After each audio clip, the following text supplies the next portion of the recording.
Hello and welcome to today's talk by Kenneth J, sponsored by the Central Asia Working Group under the auspices of the Institute of East Asian Studies at UC Berkeley. This is an initiative that aims to bring Central Asia into focus by fostering campus-wide dialogue between faculty, visiting scholars, and graduate students working in the region. Before introducing the speaker, I just want to say that you can type in your questions by clicking the Q&A tab. I will try and get to as many of them as possible at the end of the talk. For any technical issues, please use the chat tab at the bottom of the screen. Our speaker today, Kenneth J, teaches modern languages, literature, and linguistics at the City University of New York. His research interests include Dungan literature and culture, as well as the literatures and cultures of the Tungus peoples of North Asia, primarily the Udege and Nanai of the Russian Far East.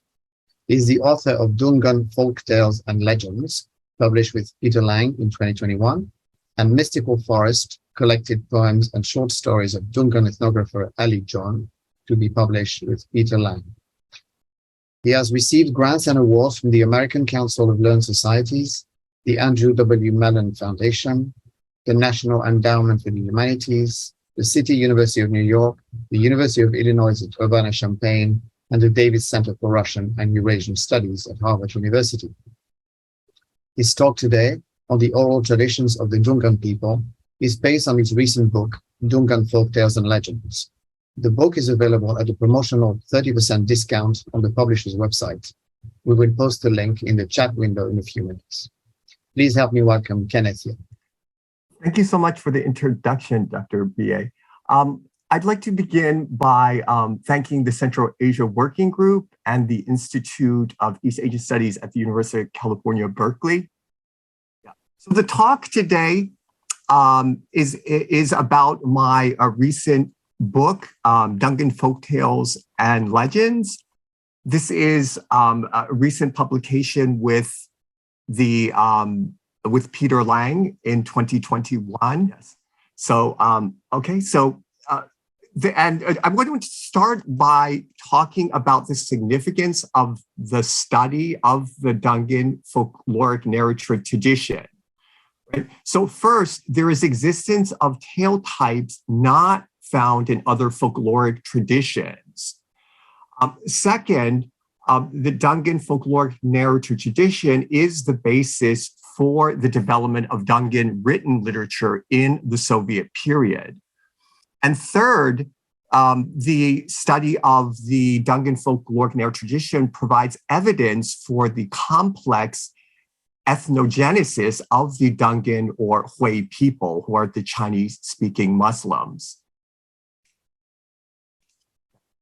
In today's lecture, I would first like to provide a brief introduction to the Dungan people and language, and then I would like to move to a discussion of general features of the Dungan tales, this being based on Riftin's 1977 structural and comparative analysis, which I've translated for my recent book.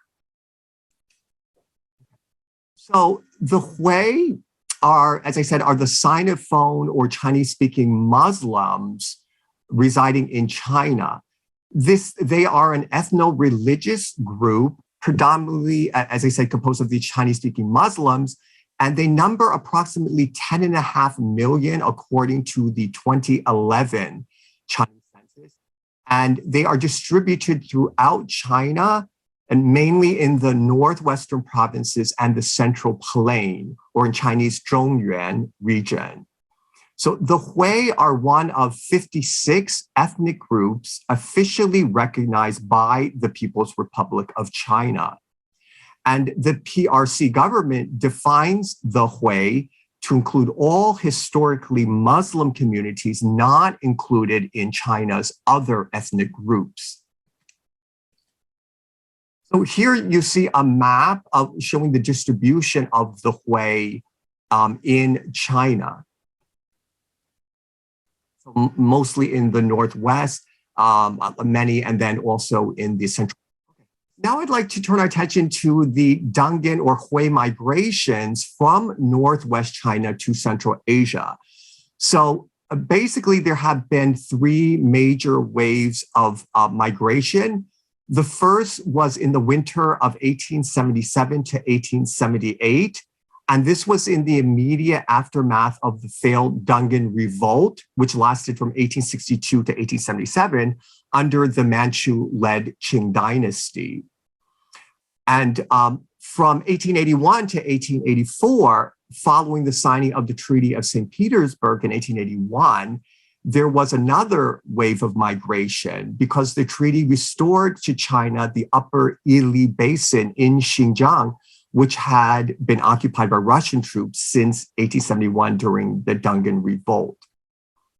And third, and finally, in the first part of the 20th century, there has been additional migration of the Dungans until the border was closed in the early 1960s, this following the Great Chinese Famine, which lasted roughly from 1959 to 1961. A few comments about the Dungans in Central Asia. So by tradition, they are Sunni Muslims of the Hanafi school, like most of their Central Asian neighbors. Most of the original Dungan settlers were poor, illiterate peasants or small urban craftsmen from Turpan in Xinjiang, from Gansu province, and from Shanxi province in China. And the Dungans have traditionally had large families, often with between 6 and 8 children, and they enjoy a reputation as a hard-working and prosperous people. And this information comes from Svetlana Ritzy-Korsakov-Dyer and her monograph in 1992. A little bit about the population numbers of Dungans now in Central Asia. These are the numbers that I give in my recent publication. So according to the latest census data available as of 2020, there are an estimated 150,000 Dungans. Close to 74,000 are living in Kyrgyzstan, slightly over 72,000 in Kazakhstan, about 3,000 in Uzbekistan. And more recently, there has been a migration of Dungans from Central Asia to Saratov Oblast in Russia, specifically in the southeast of European Russia. And this began only in 2000 with a count of slightly over 1,600 as of 2010. And here is a map showing the distribution of the Dungans in Central Asia. And the Dungans are shown in the green hatched area. So as you see here, Kazakhstan, Kyrgyzstan, Eastern Uzbekistan. A few comments now about the language of the Dungans. So Xiao'erjing is a Perso-Arabic script originally used by the Dungans in Central Asia. And what you see on the slide here is an excerpt from a Chinese Arabic Xiao'erjing dictionary published in 1955 in Shanghai. And literally meaning children's script or minor script, Xiao'erjing was primarily used for annotating religious texts prior to the Soviet period. And it was also used by the Hui in China as well, and is still for mainly for religious purposes. Now I want to move to the adoption of written forms for the Dungan language during the Soviet period. So what came first was the adoption or experimentation with 2 different Latin alphabets for Dungan between 1928 and 1953. So as you can see, so you see at the bottom, the 1928 version of a Latin alphabet, and then 1932 at the top, the later version. So during the years 1928 to 1929, as the Kyrgyzs Kazakhs, and other Turkic-speaking peoples of the Soviet Union were adopting the Latinized alphabet known as the New Turkic alphabet or New Alphabet. The Dungans adopted a Latinized alphabet based on the New Turkic alphabet, but adapted for languages of peoples of non-Turkic origin. So it didn't suit the sounds of Dungan particularly well, which is a Sinitic language. So by 1932, the new Latin Hua began to replace this first Latin alphabet. And the Latin Hua movement was spurred on by the fact that Muscovite political workers at the Scientific Research Institute on China, a unit of the Communist Academy, were joined by highly qualified linguists and sinologists from the Academy of Sciences in Leningrad. Okay. So here you see the Cyrillic alphabet that was eventually adopted for Dungan in 1953, between 1953 and 1955, and is still used at present. From 1939 on, the Cyrillic alphabet gradually replaced the various Latin alphabets for all the national minority languages in the Soviet republics of Central Asia.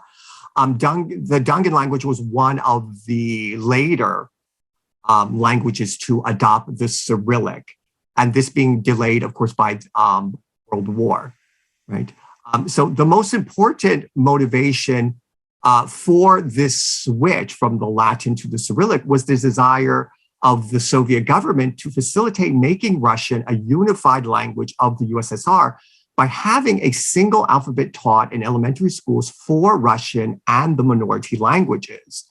So with the change delayed, as I mentioned, in some areas by the war and its aftermath, the implementation of a new Dungan alphabet based on the Russian script, 33 letters with 5 additional letters, however, did not occur until 1953.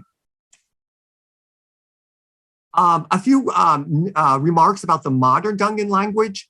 So Dungan is notably the only Sinitic or Chinese language that is officially written using an alphabet, or in linguistics, what's called a morphophonemic system, instead of Chinese written characters, which constitute a morphosyllabic system.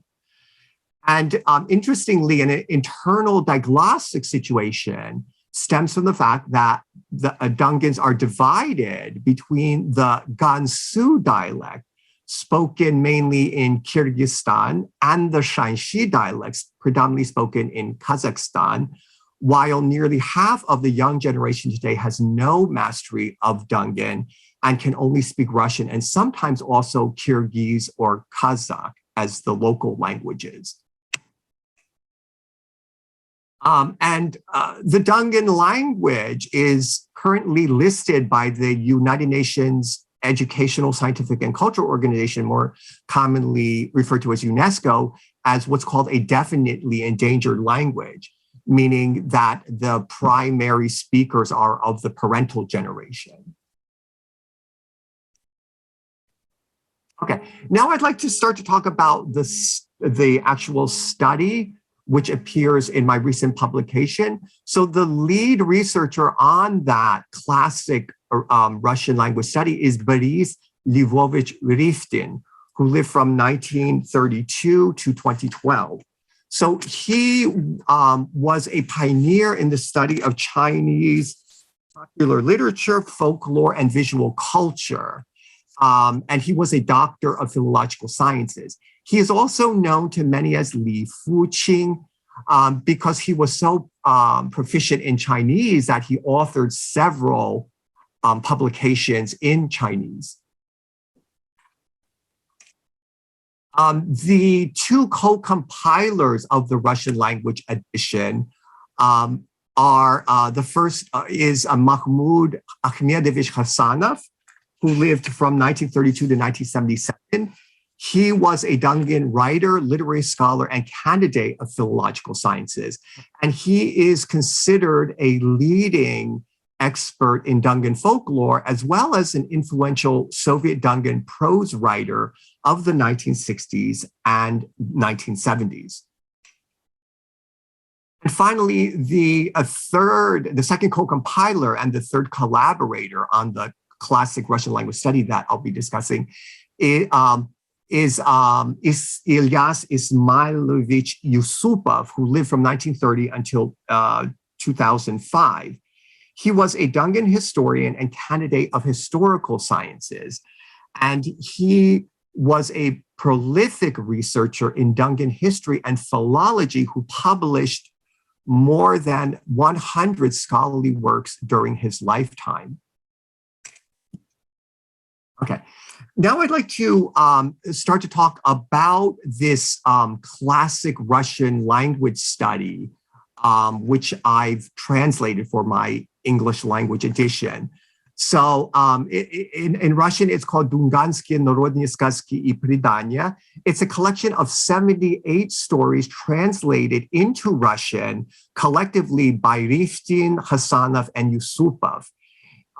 Its main editor is Riftin, and it includes an extensive scholarly introduction and analysis by Riftin and Khasanov. So this Russian edition first edition was published in 1977 by Nauka Publishers as part of its series titled Tales and Myths of Eastern Peoples, and received quite a bit of attention at the time. So in terms of the editions of the Dungan tales with critical analysis, there are actually several. So in addition to the first Russian language edition, there was a second edition that was more recently published in 2013.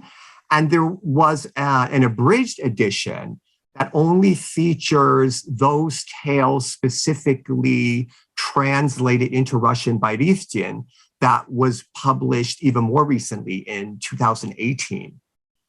And then in 2011, there was the publication of a Chinese language edition, Dungan Revolt传说集, a collected folk stories and legends of the Dungans. And this was edited by Riftin under his Chinese name, Li Fuqing, and translated by Haifeng in Shanghai. And of course, last year in 2021, my own English language edition appeared. Okay, so now I'd like to begin a discussion about the in-depth structural and comparative analysis of Dungan folk narratives conducted collectively by Riftin, Khasanov, and Iusupov, right? And this appears both in the classic Russian language edition as well as my own English language edition. So the 78 folk narratives that serve as the basis for the study appear in their entirety and are organized according to the Arne-Thompson folktale classification system in both the Russian language edition that I mentioned, as well as my own English language edition. And the findings indicate that Dungan folk stories are firmly rooted in Chinese storytelling traditions, but also exhibit Middle Eastern, East Asian, and Central Asian influence, as we'll see now. Okay, so first I would like to introduce the three sort of broad categories of the tales, both as they appear in the classic Russian language edition and as they appear in my own English language edition. So the first is the largest grouping of the tales, 40 of the 78 tales, wonder tales and animal tales. Okay, so those are the first 20 that you can see on the screen now. The next 20.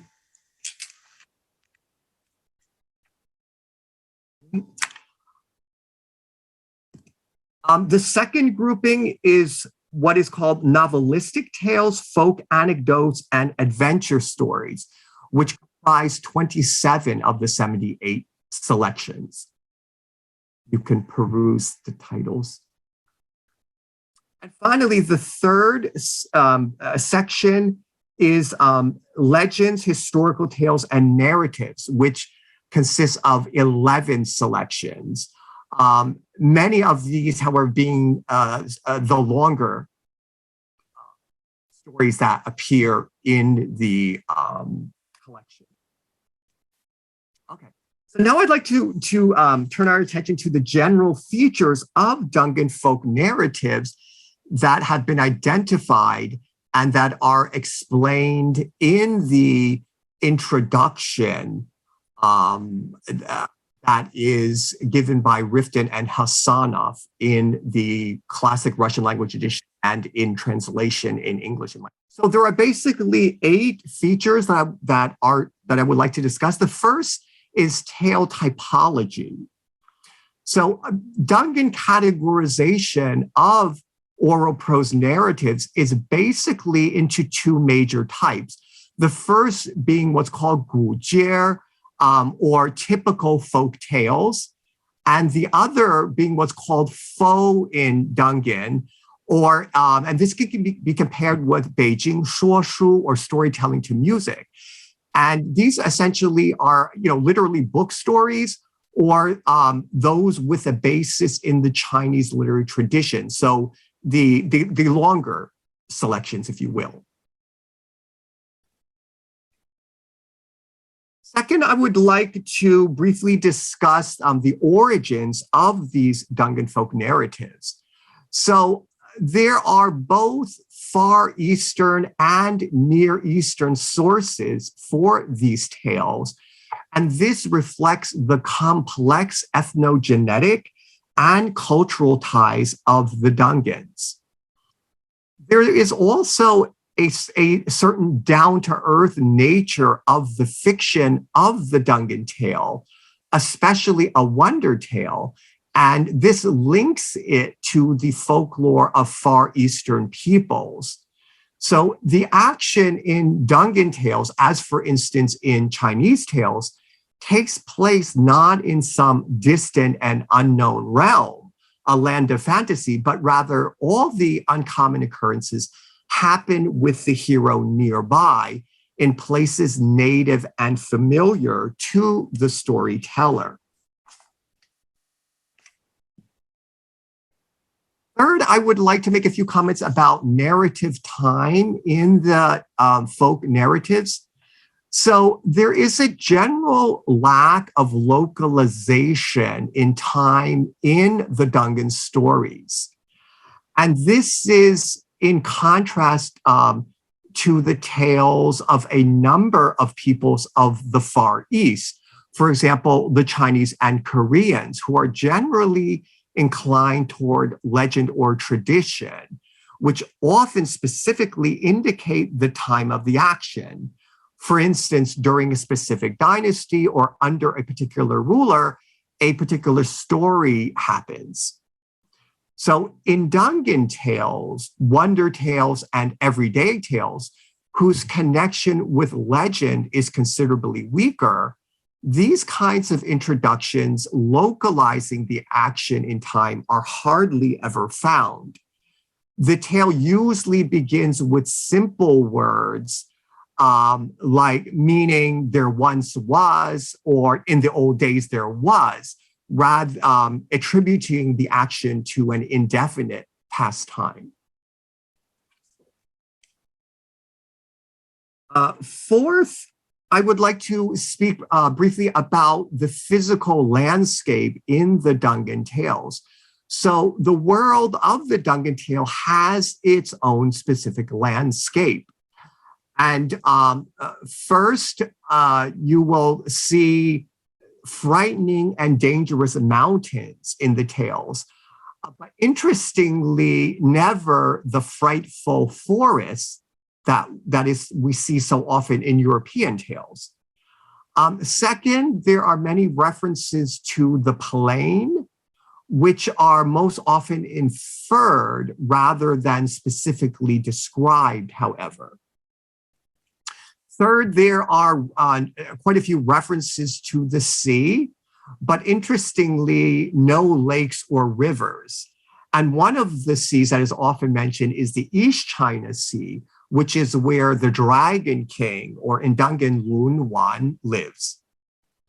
And fourth, there are numerous references to cities. And when there is a reference to the city, it is usually an abstract, quaint Chinese city, though, rather than a specifically named one.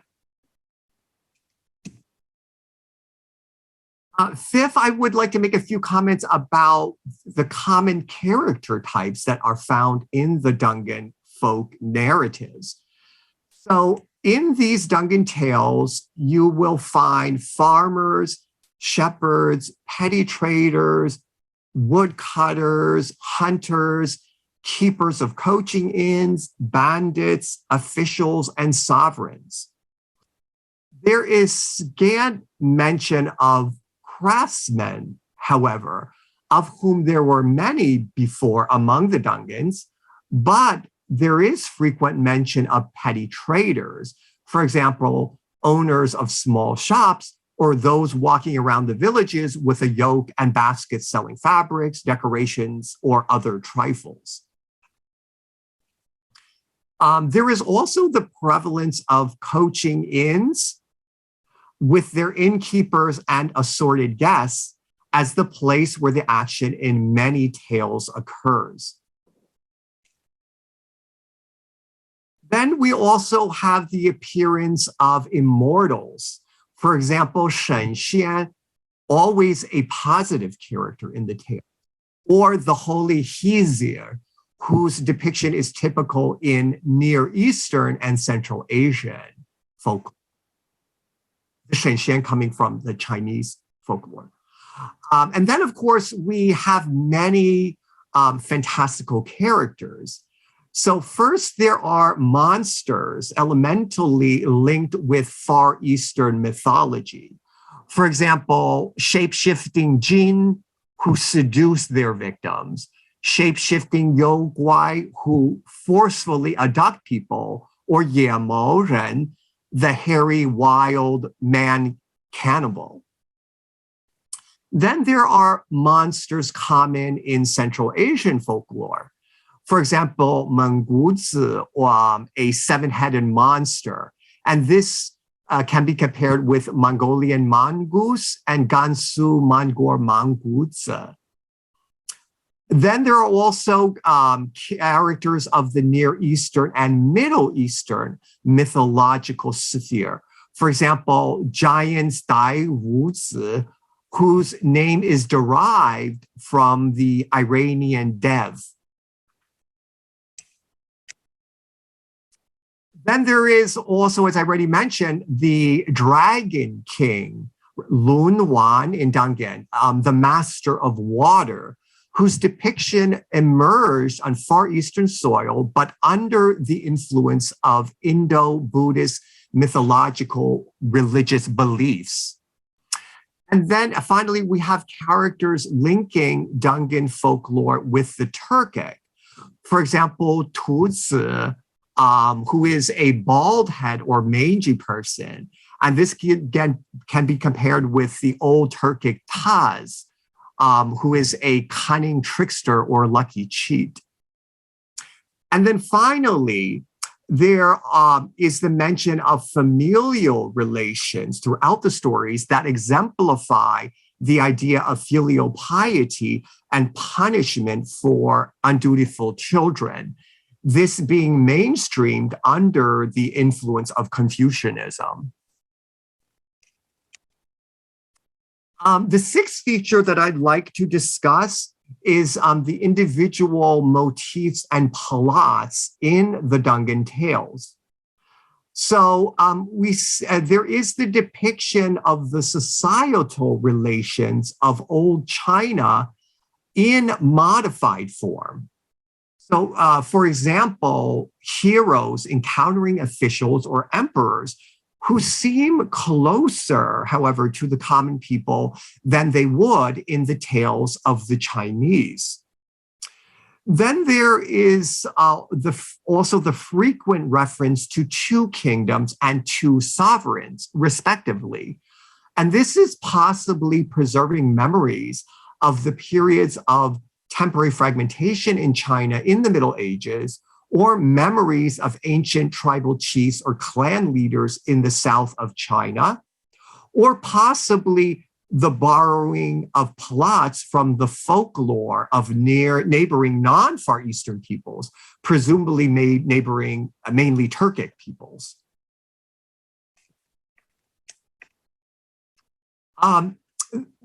Then we also see the hero going straight to the capital and easily obtaining the title of Zhuanyuan, or the #1 scholar, in what is depicted as a much less complex system of government examinations than in reality. And this is a possible link between the popularity of the Zhuanyuan in Dungan Tales and the influence of Chinese ancient drama and the traditional auspicious popular print.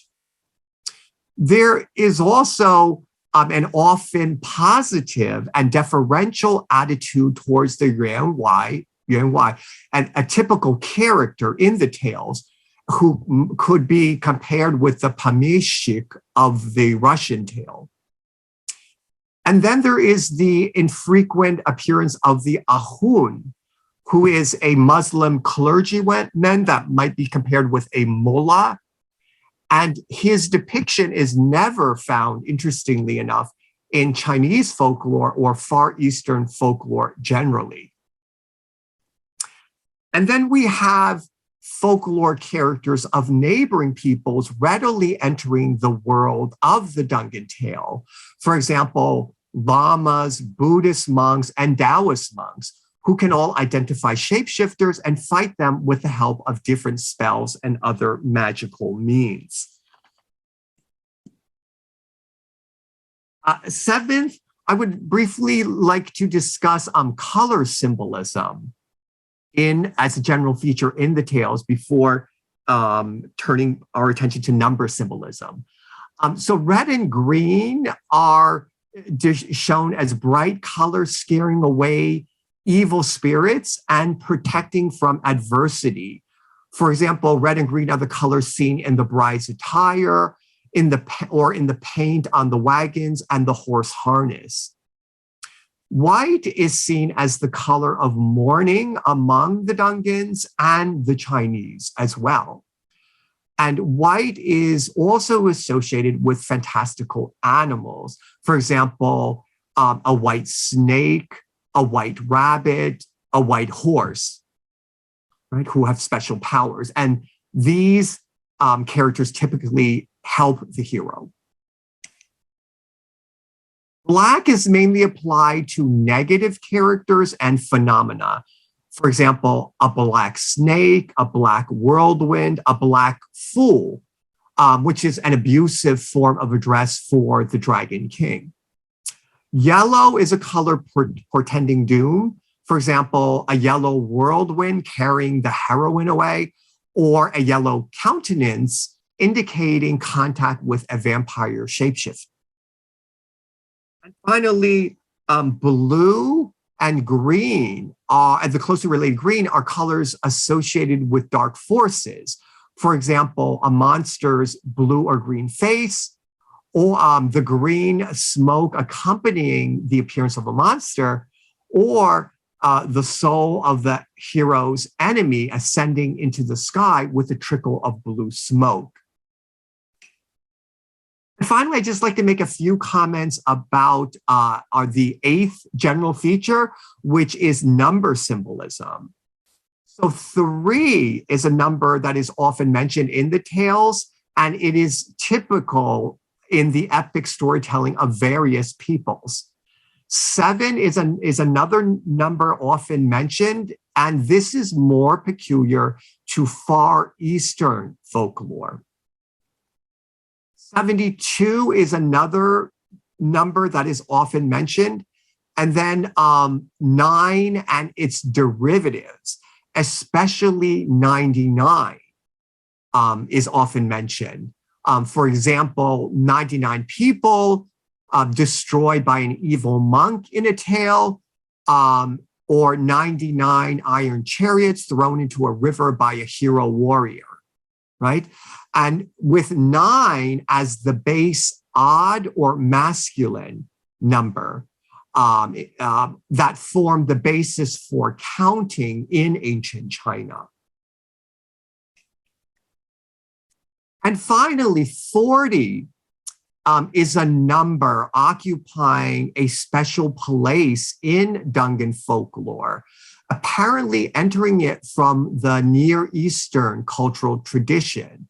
And here you may recall the Near Eastern tale, Ali Baba and the 40 Thieves, and the Dungan version, Stories of 40 Viziers. So, and other examples of the appearance of the number 40 in the tales are, for example, the hero performing for the Dragon King for 40 days and 40 nights, or all kinds of events transpiring 40 days after a wedding or a death of a hero's parents. Okay. So finally, I would just like to show you the references that I use for today's presentation. Svetlana Rybsky-Korsakov-Dyer, Wolfram Eberhard, Marlene Laruelle, and Sebastian Pérouse, Christopher Mosley, of course, Boris Riftin, Jeffrey Roper, and myself. So if you have any further questions about my work with the Dungan folktales, please feel free to email me after the presentation today at kyin@lagcc.cuny.edu, or visit my professional website at kjy.domains. Thank you all so very much. Thank you very much, Kenneth, for this presentation. I will see whether we have questions coming in, but I wanted to, I have to say I was very interested in the way the tales had elements from, I mean, you could see similar elements to Chinese tales in some ways, to Russian tales, to Muslim, Central Asian tales. I found that was really, really interesting. Yeah,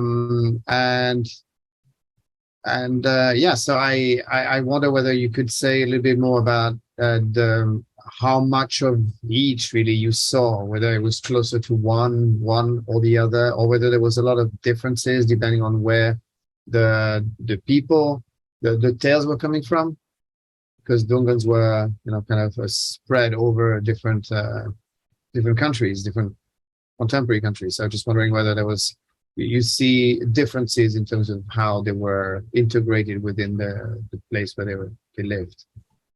Sure, thank you for the question, Dr. Bille. So, yeah, so I guess based on the study that is discussed in my book, which is based on the classic Russian language study, the 78 tales, much of it really shows a really strong Chinese influence for a lot of the tales. And you could probably see as I was showing the titles of some of the tales, even how some of the, for example, some of the legends, historical tales had came from, you know, Chinese, clearly came from Chinese sources, and had very similar titles, similar sort of characters, but modifications nonetheless, certain modifications to them. And that's where you see a lot of this other influence that I mentioned here, right? The Middle Eastern, Central Asian, you know, other East Asian, right? Turkic, for example, right? So yeah, so I was trying to point out a lot of the, in addition to just the Chinese influence, a lot of the other influences as I went through the 8 sort of points there. Right, because they're Chinese speakers, right? I mean, the language is closely related to Chinese, or it's a dialect of Chinese, but the cultural element is also, there's a lot coming from Middle East and from Islamic culture, right? Right, exactly, yeah. So the tales themselves were recorded in the field by Riftin, Khasanov, and Iusupov, from speakers primarily of Gansu dialect and the Shanxi dialect, Right. which are the two major dialects of the Dungan language in Central Asia. And and then they were translated by the three of the researchers collectively into Russian. And so I was basically working off the published Russian translations, although I did look at the extant typescripts or manuscripts that I had access to.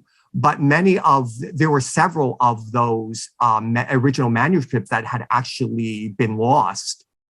Riftin had informed me of this when I first made contact with him in 2005.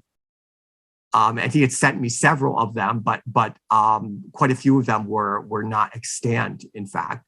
So I can't comment a lot about the differences, perhaps in terms of the the dialectical recording sort of the tales as that relates to the rendering of the Dungan tales themselves in the collection per se. Mm-hmm. Are there similar collections published in Chinese? No. Oh yes, yes, there are. For the Hui, however, meaning for the Chinese Muslims in China. Mm-hmm. Yes, and I mentioned, of course, the 2011 Chinese language edition under the editorship of Riftin in Shanghai, which is the first publication of a collection of the Central Asian Dungan folktales in Chinese. I'm not sure if it's called translation or transcription, because it's actually not in standard Chinese. Mm-hmm. It almost turns out a little bit sort of dialectical, the actual translation. So it's sometimes even referred to as like a transcription almost more. Okay. By hyphen. Yeah. At the beginning, you mentioned the two names of Hui and Dungan. So Hui is the term really used within China, right? And outside China is Dungan. Is that correct? Yeah, that's actually, there's actually a lot of ongoing debate, even now, as we're speaking about the usage of those terms.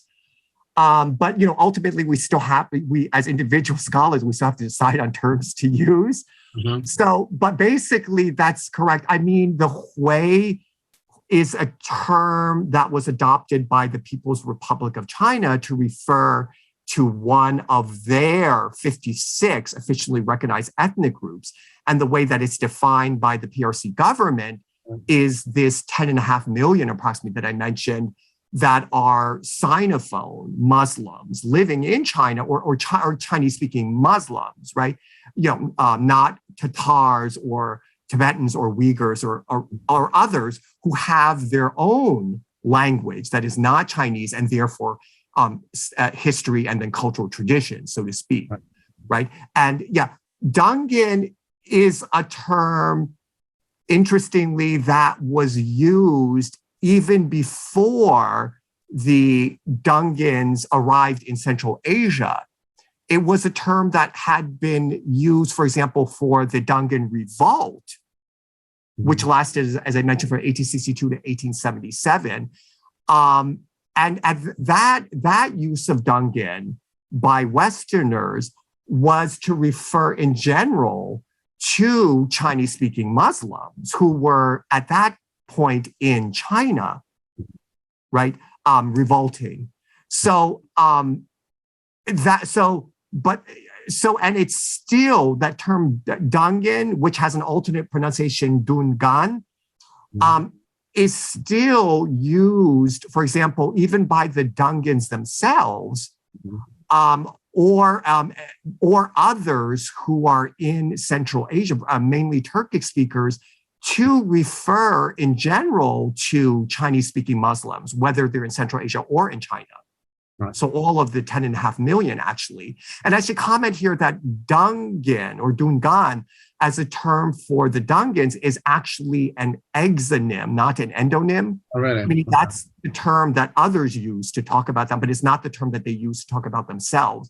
They usually use the term 回族 or 老回回. But in China or outside as well, in Central Asia as well?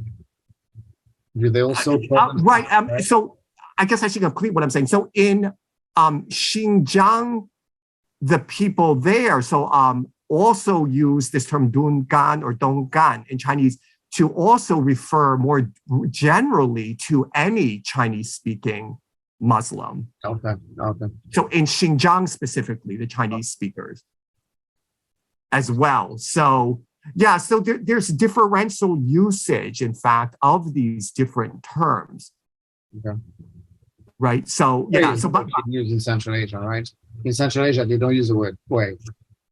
Only they use the word Dungan. Right. At least as an exonym, but for the Dungans themselves would call themselves Huizu or Lao Hui. But in the Dungan language, of course, which comes from the Chinese Hui, those who have returned, the Sinophone Muslims, so to speak.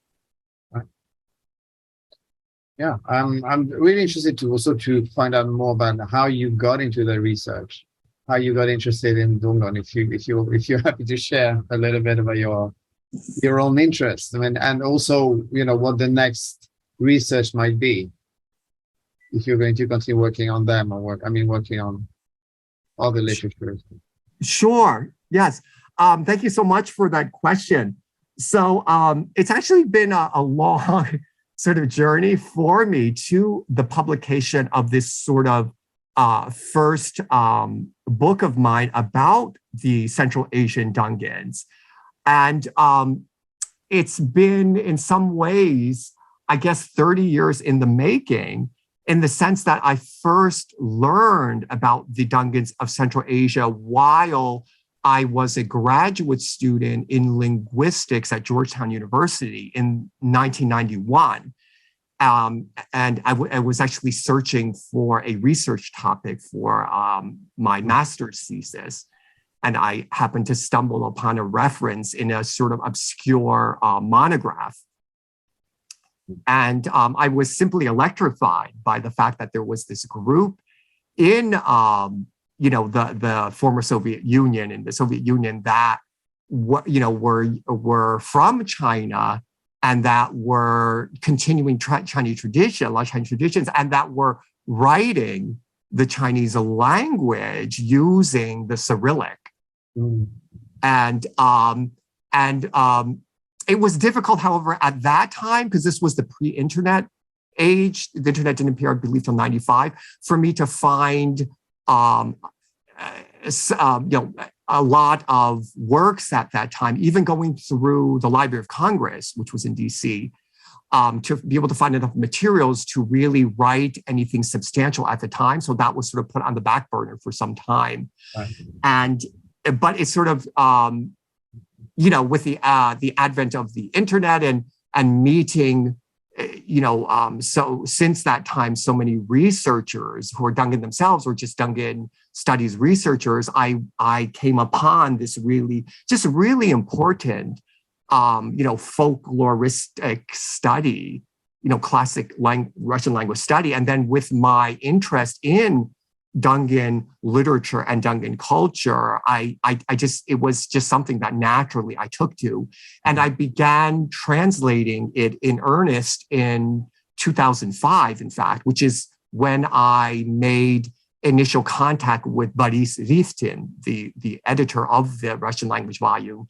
And he was also so excited that there was this foreign researcher interested in the Dungan Folktales and wanting to translate them. And I've been, it took, I guess, 16 years to see that project to fruition. Mm-hmm. Wow. But I hope I didn't provide too many details there. No, it's really interesting how, sometimes it can start with something very small, like a text you read or something you hear, and it sort of sparks an interest, and then it kind of generates this a year-long research Right, decades long, lifelong. Very often starts with a chance encounter. Yeah. Sure. Yeah. Absolutely. Well, so I'm gonna thank you for this wonderful presentation, and it was really I learned so much from it. It was really interesting. I barely knew anything about the Dungans, so it's really interesting. Thank you. I shared in the chat room the promotional code for your book, and thank you again for talking to us about this. You're very welcome. And thank you you for hosting the lecture today. Well, thank you. Bye. Take care.